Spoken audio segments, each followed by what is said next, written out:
Shalom saudaraku, senang bertemu kembali dengan saudara-saudaraku dalam renungan harian ini. Marilah kita berdoa terlebih dahulu sebelum kita masuk dalam renungan kita. Mari kita berdoa. Bapa yang baik, kami datang di hadapan-Mu dengan hati yang haus akan kebenaran-Mu.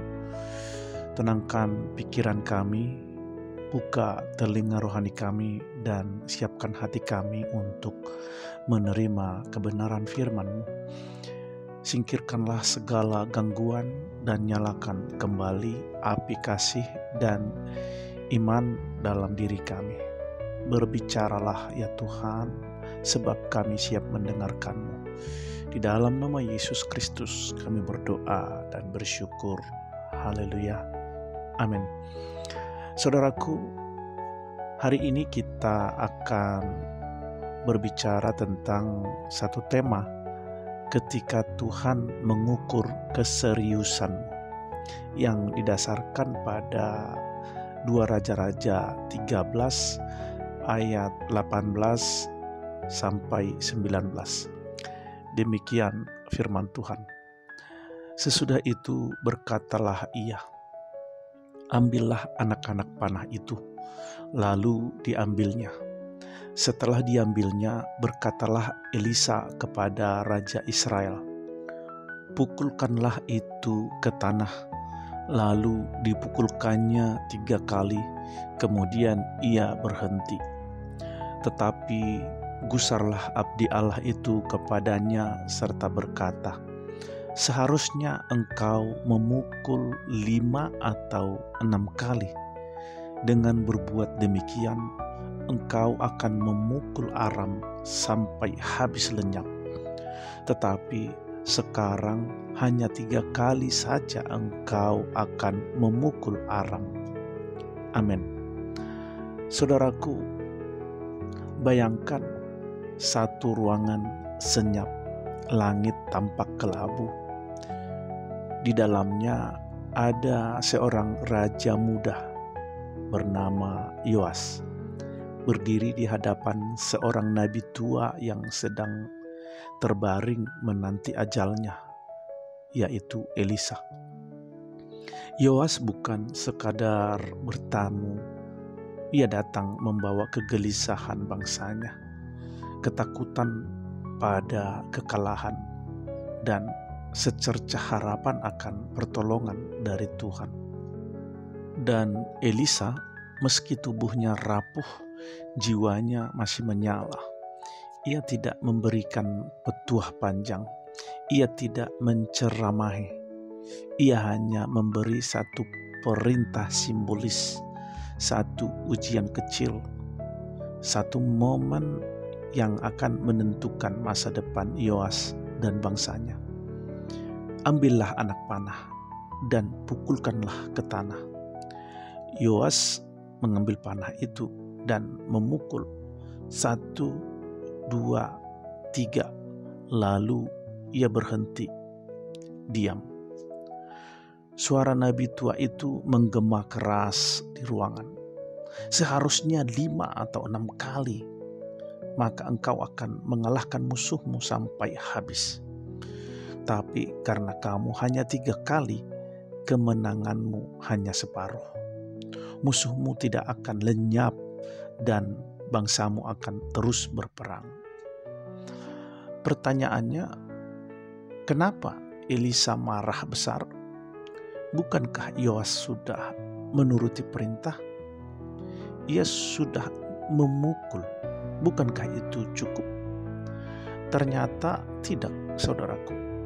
Karena Tuhan tidak hanya melihat aksi, Tuhan mengukur sikap di balik aksi. Tuhan tidak hanya menghitung panah yang saudara lepaskan, tapi seberapa sungguh saudara melakukannya. Yoas memukul, tapi hanya 3 kali. Entah karena malas, entah karena bosan, entah karena merasa tidak penting, tapi satu hal pasti, ia berhenti terlalu cepat. Hari ini saya ingin bertanya kepada saudara, berapa kali saudara masih mau memukul? Berapa kali saudara mau tetap berdoa saat belum ada jawaban? Berapa kali saudara mau tetap melayani meski tak ada yang melihat?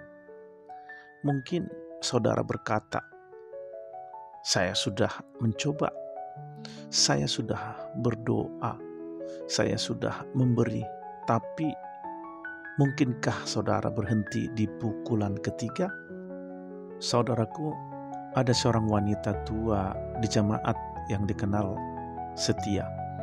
Ia datang ke gereja tiap minggu, duduk di bangku yang sama, berdoa untuk suaminya yang belum percaya selama 30 tahun.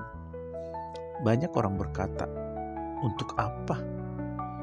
Tapi ia terus memukul dan memukul.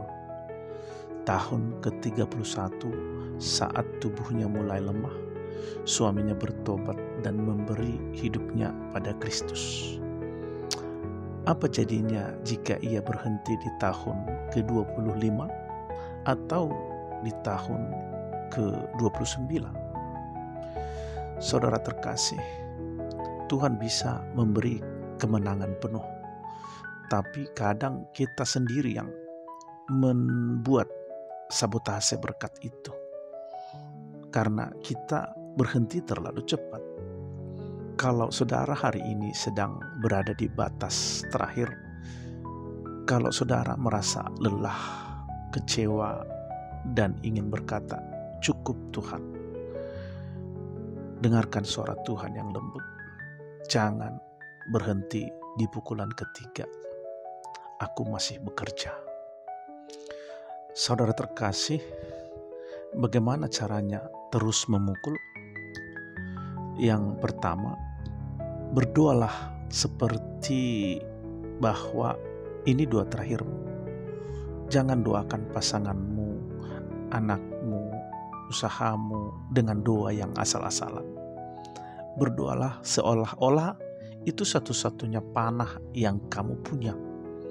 Doa yang dalam, doa yang menangis, doa yang bergantung total. Yang kedua, layani seperti Yesus melayani. Jangan layani karena itu jadwalmu. Jangan melayani karena takut ditegur, tapi melayani karena hati saudara sedang terbakar. Ingat, salib itu bukan rutinitas, tapi totalitas.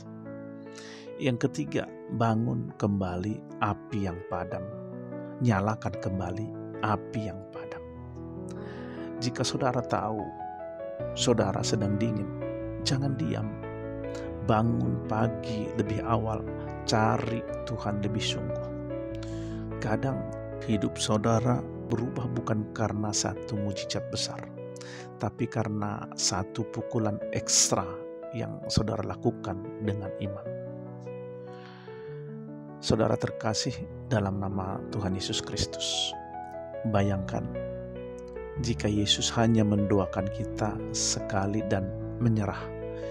Jika ia berhenti saat dicemooh, jika ia menolak salib dan berkata, cukup sampai di sini. Tapi Yesus tidak berhenti. Ia memukul sampai akhir. Ia menyerahkan nyawanya dan berkata, sudah selesai. Baca di dalam Yohanes 19 ayat 30. Hari ini Tuhan juga berkata, anakku, lanjutkan. Aku belum selesai bekerja dalam hidupmu. Ambillah panah itu dan pukullah sekali lagi. Saudaraku, Tuhan bisa memakai panah kecil di tangan yang sungguh, lebih daripada panah banyak di tangan yang setengah hati. Jangan berhenti di pukulan ketiga. Kemenangan saudara ada di pukulan selanjutnya. Saudara terkasih dalam nama Tuhan Yesus Kristus, marilah kita tutup renungan ini dalam doa. Mari kita berdoa. Bapa yang baik, kami sadar seringkali kami hanya memukul 3 kali dan berhenti. Kami lelah, kami kecewa, kami merasa sia-sia. Tapi hari ini kami mengerti Engkau tidak melihat seberapa besar panah kami. Engkau melihat seberapa sungguh hati kami. Bantu kami Tuhan untuk terus memukul, untuk terus percaya, untuk tetap setia sampai Engkau berkata sudah selesai. Dalam nama Yesus kami berdoa dan bersyukur. Haleluya. Amin. Saudara terkasih dalam nama Tuhan Yesus Kristus, terima kasih sudah ikut di dalam renungan harian ini, dan sampai di sini renungan kita, dan kiranya renungan ini menjadi berkat bagi kita semuanya. Sampai bertemu kembali dalam renungan harian berikutnya. Haleluya.